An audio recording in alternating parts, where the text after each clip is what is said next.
Otep à tous, bien-aimés frères et sœurs. Nous le savons aujourd'hui, tout le monde le sait désormais, que Donald Trump est prêt à gagner l'élection. Joe Biden a jeté l'éponge. Joe Biden a abandonné la course à mi-chemin. Je vous disais entre-temps, mais attendez, c'est très bien. Pourquoi maintenant? Je vous ai longuement expliqué dans une précédente vidéo que c'est une stratégie parce que Joe Biden a échoué en ce qui concerne la politique américaine qu'il fallait mener contre la Russie. Joe Biden a choisi la méthode forte de sanctions et ils ont échoué. Et maintenant, qu'est-ce qu'ils vont faire? Que vont faire les Américains? Ils vont se tourner vers l'Afrique. Ils ont perdu la Russie, le combat face à la Russie. Ils ont échoué. La Russie est en train de devenir la quatrième, et déjà plutôt la quatrième puissance du monde. La Chine est devenue la première puissance du monde. Donc, qu'est-ce qu'ils vont faire? Ils vont s'acharner sur l'Afrique. Eh oui. Il y a des Congolais, je ne sais pas d'où ils sortent, qui vous disent que, oh, c'est bien que Joe Biden ait démissionné pour laisser Kamala Harris au pouvoir. Kamala Harris est noire. Qui vous a dit que Kamala Harris est noire? Elle a des origines, oui, très lointaines d'ailleurs. Ça, c'est vrai. Je veux vous faire savoir, aux États-Unis, les Noirs n'ont jamais oublié ce que Kamala Harris a fait aux Noirs quand elle était juge de son État. Lorsqu'un dossier des Noirs arrivait, ce Noir-là, il pouvait mettre les mains sur la tête. Il pouvait signer son arrêt de mort. Mais oui, c'est ce qu'on retient de Kamala Harris. Et c'est ce qu'on retiendra de l'Amérique pour ce qu'ils ont fait à l'Afrique et notamment en RDC. Il y a des Congolais de la RDC qui achètent des terrains aux États-Unis, notamment au Texas. Ils n'ont même pas de visa, ils achètent quand même des terrains dans l'espoir d'avoir le visa et venir s'installer aux États-Unis. C'est très bien, allez vous installer, mais laissez les Congolais aux Congolais qui veulent rester là. Ne croyez pas que l'Amérique là va prendre le Congo. Moi, je ne crois pas ça. Avec son Tshisekedi. Parce que Tshisekedi, vous le savez, il a déjà lamentablement, c'est-à-dire criardement échoué. Maintenant, moi, je voterai pour Donald Trump. Posez-moi la question, pourquoi? Eh bien, c'est simple. Que les Congolais qui suivent l'actualité internationale puissent savoir une chose. Je veux rappeler cette histoire. C'est Bill Clinton qui a organisé le départ de Mobutu. C'est Bill Clinton qui est à l'origine de ce que vous avez vu, le génocide au Rwanda. C'est Bill Clinton qui est à l'origine de ce que vous êtes en train de voir là actuellement en RDC. Ce plan-là, c'est un plan de Bill Clinton. C'est un plan américain. Quand Barack Obama est venu, Barack Obama a continué avec cette même politique. Je veux vous rappeler que les démocrates sont les pires criminels pour le continent africain. Je reprends. Les démocrates, y compris Barack Obama, ce sont les pires criminels en ce qui concerne le continent africain. Les autres, je n'en sais rien, ça ne me regarde pas. Mais pour l'Afrique, là, ce sont des pires criminels. C'est Bill Clinton qui a assassiné, qui a fait assassiner Laurent Désiré Kabila. Avec la complicité de qui? De l'Angola. Ne soyez pas surpris de voir Lorenzo s'attacher à Kagame pour détruire la RDC. Parce que l'Angola a toujours été comme ça, traître de l'Afrique. Je dis, l'Angola a toujours été comme ça. Ne soyez pas surpris. Moi, je ne sais pas pourquoi les Congolais se posent encore des questions là-dessus. Laurent Désiré Kabila a été assassiné en échange de la livraison du sacrifice de Jonas Savimbi. Dos Santos a sacrifié Laurent Désiré Kabila pour que les Américains puissent lui livrer Jonas Savimbi. Et qui était le ministre de la Défense de Dos Santos? C'est celui qui est là au pouvoir, Lorenzo. Vous voyez, donc, ce sont les mêmes qui sont en train de continuer à pourrir l'Afrique. Les démocrates et notamment les Clinton. Pour les Clinton, chers Congolais, pour la famille Clinton, la RDC, c'est le bien que leur mère leur a offert. Je veux parler en congolais, comme ça vous comprendrez mieux. Pour la famille, il y a Hillary Clinton, il y a Bill Clinton, il y a Banana Bango, il y a Banana Bango. Congo Oyobozo Mona RDC, Eza et Loko, il y a Mama Nabango Tikali Bango. Et il rappelle ça à tous les chefs d'État qui viennent au pouvoir. C'est pour ça que vous avez vu que ils avaient le vent en poupe pour faire tout, pour barrer la voie à Donald Trump. Donc je vous dis que ce qui est en train d'arriver au Congo, c'est l'œuvre des démocrates. Maintenant, question. Joseph Kabila a passé combien d'années au pouvoir? 18 ans. Est-ce qu'on a parlé de démocratie là? Vous avez entendu les Macron, les Sarkozy, vous avez entendu toute la clique de bandits, de voyous, de criminels, de vauriens là. Vous les avez entendus parler de la démocratie? Non. Ils n'ont jamais parlé de la démocratie en ce temps. Parce que leurs intérêts étaient préservés. Parce que Joseph Kabila travaillait en connivence avec Paul Kagame et il livrait le Congo à Paul Kagame puisqu'il est rwandais. Vous voyez?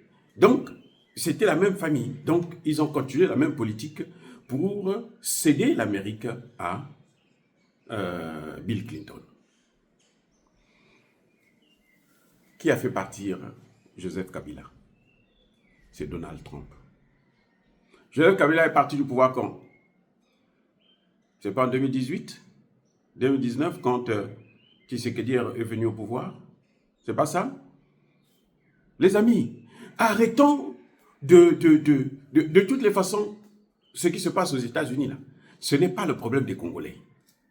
Le problème des Congolais aujourd'hui, c'est trouver un autre partenaire, un partenaire fiable, c'est-à-dire la Russie, pour que la Russie puisse nous aider, équiper nos armées, former nos militaires, afin qu'ils puissent faire face à la guerre dans l'est du Congo, contre le Rwanda, l'Ouganda, le Kenya, l'Angola. L'Angola. C'est ça qu'il nous faut. C'est ça que moi, j'attends des dirigeants congolais. J'attends de Tshisekedi qu'il bouge un peu son cul, qu'il se rende en Russie pour aller signer des accords avec la Russie. C'est ce que le peuple demande. Nous avons eu un partenaire criminel qui s'appelle États-Unis d'Amérique. Maintenant, nous devons changer de partenaire pour prendre un partenaire sérieux qui n'a jamais colonisé un seul pays africain. Je vous informe que les États-Unis, avec Biden, sont en train d'installer une deuxième base militaire en Angola. Et cette base, vous savez où est-ce qu'on la met? On la met à Soyo. Soyo, c'est à la frontière avec la RDC. Parce qu'ils veulent contrôler la RDC. Parce qu'ils veulent intervenir en RDC. Ce qu'ils ont oublié, c'est que la guerre a changé de mode. Le temps, l'ancienne guerre, là, des armes, c'est fini. Maintenant, nous sommes dans la guerre économique avec la Chine, avec la Russie. Et là, la Chine et la Russie sont en avance par rapport aux États-Unis et aux pays de l'OTAN et du G7. Donc, bien aimés frères et sœurs, ne vous réjouissez pas que Kamala Harris vienne. On s'en fout de Kamala Harris. D'ailleurs, je vais vous faire savoir, aux États-Unis, elle a une réputation d'être la plus incompétente des vice-présidentes que les États-Unis ont connues de toute leur histoire. Cette Kamala Harris que vous voyez là. Je prie Dieu pour qu'elle elle ne puisse pas gagner cette élection. Mais je sais qu'elle ne peut pas gagner. Elle ne peut pas battre Trump. Le problème des Congolais, c'est de s'organiser maintenant. Je salue encore une fois de plus les Wazalendo pour tout le travail formidable qu'ils sont en train de faire. Oh, ça, ce sont des anges. Ça, ce sont des hommes et des femmes formidables. Nous les saluons, nous les soutenons. Nous sommes avec eux de tout cœur. En tout cas, moi, je suis avec les Wazalendo. Je m'en fiche de l'armée congolaise parce que l'armée congolaise, il y a beaucoup de traîtres et puis les dirigeants, le chef d'état-major n'a jamais tapé sur la table pour dire à Tshisekedi ce qu'il faut. C'est pour ça que vous voyez tout ce qui est en train de se passer là. Les généraux congolais, c'est la pourriture. Peut-être pas tous, mais en tout cas, il y a des cas exceptionnels qui sont très rares. Pour la plupart de ces généraux en carton, de ces généraux en chiffon, ils ne valent absolument rien. Parce que c'était à eux de donner un avertissement à Tshisekedi. De dire à Tshisekedi, si tu ne prends pas la décision que nous voulons, nous allons te descendre.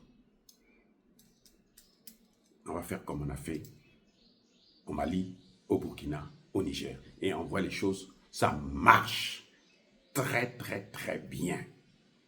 Toute l'Afrique est derrière ces trois présidents. Voilà, c'est comme ça que ça se passe. Kaboré au Burkina Faso a joué, et bien on l'a enlevé. Ibeka au Mali a joué, on l'a enlevé. Bazoum l'a fait, on l'a enlevé. Alors pourquoi pas Tshisekedi? Parce que nous avons des généraux bidons. Nous avons des généraux mal formés. Nous avons des généraux tricheurs. Nous avons des généraux corrompus. Il faut dire la vérité. Les seuls qui sont en train de sauver le Congo, ce sont les Wazalendo. C'est pour ça que dans toutes mes vidéos où je parlerai de la RDC, je saluerai ces hommes et ces femmes braves. Voilà, bien-aimés frères et sœurs, Biden, qu'il soit là, qu'il ne soit pas là, ça ne nous intéresse pas. Il faut se rappeler seulement que Trump, c'est celui qui a fait partir Joseph, c'est lui qui a organisé les élections, et c'est lui qui, pendant les 4 ans de Trump, là, Kagame était assis sur sa chaise. Il avait posé ses fesses par terre, et il s'était calmé un peu pendant les 4 ans de Trump. Trump nous a dit qu'il est derrière Lorenzo. Eh oui, Trump a l'intention de fermer les bases militaires américaines, la plupart d'ailleurs. C'est pour ça qu'on ne voulait pas de lui. On est obligé de l'accepter parce que Biden a lamentablement échoué. Je dis bien lamentablement. Il a fait une mauvaise stratégie pour déstabiliser la Russie. Cette stratégie est en train de causer des dégâts dans l'économie américaine. Et Trump, quand il vient là, il va sacrifier l'Ukraine à la Russie. Je vous le dis, je suis docteur en sciences politiques. Il va sacrifier l'Ukraine à la Russie pour essayer de calmer un peu l'avancée de la Russie. Pour essayer de voir comment il peut se maintenir dans la course. Mais ça m'étonnerait que la Russie puisse encore faire des cadeaux aux États-Unis. Je l'espère pour Poutine. Parce que s'il échoue encore, s'il commet cette erreur de leur faire confiance encore une deuxième fois, comme ils l'ont fait avec les accords de Minsk, cette fois-ci, la Russie sera écrasée. Dire cela, c'est inciter à la haine ou à la violence. Non, il y a ma colère, il y a ma lèvre. Encore une fois de plus, bien aimés frères et sœurs, je persiste et je signe. Soyez bénis, soyez abondamment bénis par le Dieu des Kémites et par nos ancêtres angélisés. Mais que tous ceux qui persécutent le continent africain, le pillent et le déstabilisent, qu'ils soient noirs, blancs, chinois, arabes, juifs, indiens ou qui qu'ils soient punis, maudits, foudroyés, neutralisés, écrasés, effacés par le Dieu des Kémites et par nos ancêtres angélisés. Vive l'Afrique éternelle. J'ai dit et j'assume.